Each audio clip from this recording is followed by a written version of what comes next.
Qu'on ne trouve chez toi personne qui exerce le métier d'astrologue, d'augure, de magicien, d'enchanteur, personne qui consulte ceux qui évoquent les esprits ou disent la bonne aventure, personne qui interroge les morts.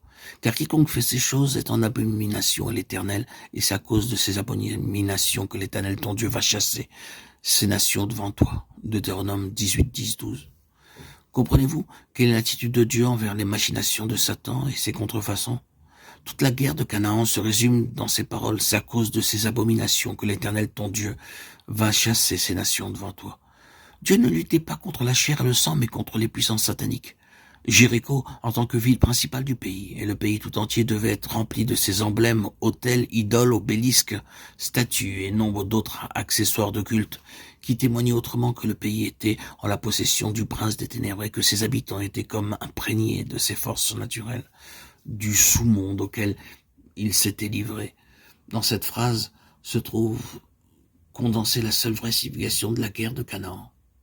Nous comprenons maintenant pourquoi le livre de Josué passe pour être le pendant de l'épître aux Éphésiens et quelle grande leçon il a à nous enseigner au sujet de la lutte spirituelle dans laquelle nous sommes engagés. Certaines conditions furent imposées à Israël quant à l'autorité qui lui serait conférée vis-à-vis des habitants du pays, et cela indépendamment de la guerre elle-même. Dans Deutéronome 11, 8, 9, nous lisons « Vous observerez tous les commandements que je vous prescris aujourd'hui afin que vous ayez la force de vous emparer du pays où vous allez passer pour en prendre possession. » La première de ces conditions était une obéissance implicite à la parole de Dieu, faute de quoi cette autorité ne leur serait pas accordée. Ceci, de nouveau, nous montre l'importance vitale qu'il y a à nous nourrir de la parole de Dieu et à chercher à en être éternellement pénétré, que notre esprit en devienne vraiment fort. Vous observerez tous les commandements afin que vous ayez la force de vous emparer du pays et d'en prendre possession. Cette obéissance totale au commandement de Dieu impliquait que les Israélites ne devaient avoir aucun contact quelconque avec les choses que Dieu leur avait interdites. Revenons à l'histoire de Jéricho afin de rendre ce point encore plus lumineux. L'Éternel avait dit à propos de Jéricho, la ville sera dévouée par interdit, Josué 6, 17. Le sens littéral de ce verbe est maudit ou voué à la malédiction. En Éden, Dieu avait prononcé une sentence de malédiction contre Satan, et cette malédiction s'étend à tous ceux qui s'identifient avec lui ou qui cèdent à son pouvoir.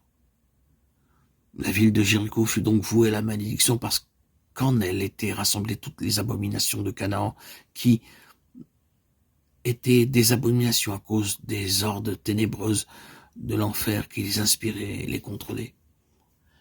Gardez-vous de ce qui sera dévoué par interdit ou maudit, avait dit Dieu. L'Éternel avait donné cet ordre d'une manière si péremptoire qu'aucun des hommes faisant le tour de la ville de Jéricho ne pouvait ignorer qu'il ne devait à aucun prix toucher à quoi que ce soit qui appartint à la ville, sous peine de paralyser tout le peuple en le mettant sous le coup de la malédiction qui frappait Satan, ses adorateurs et tout ce qui se rapportait à leur culte démoniaque. Ils devaient se garder des choses maudites. On dit toujours que c'est le Seigneur qui doit nous garder. Mais il y a des choses dont nous devons nous garder nous-mêmes, car le Seigneur n'accomplira aucun miracle pour nous empêcher de toucher à une chose défendue par lui. Il ne faut pas charger le Seigneur de faire pour nous ce qu'il veut que nous fassions nous-mêmes. Celui qui est né de Dieu se garde lui-même, et le malin ne le touche pas. 1 Jean 5, 18. C'est ainsi que réside le secret de la victoire.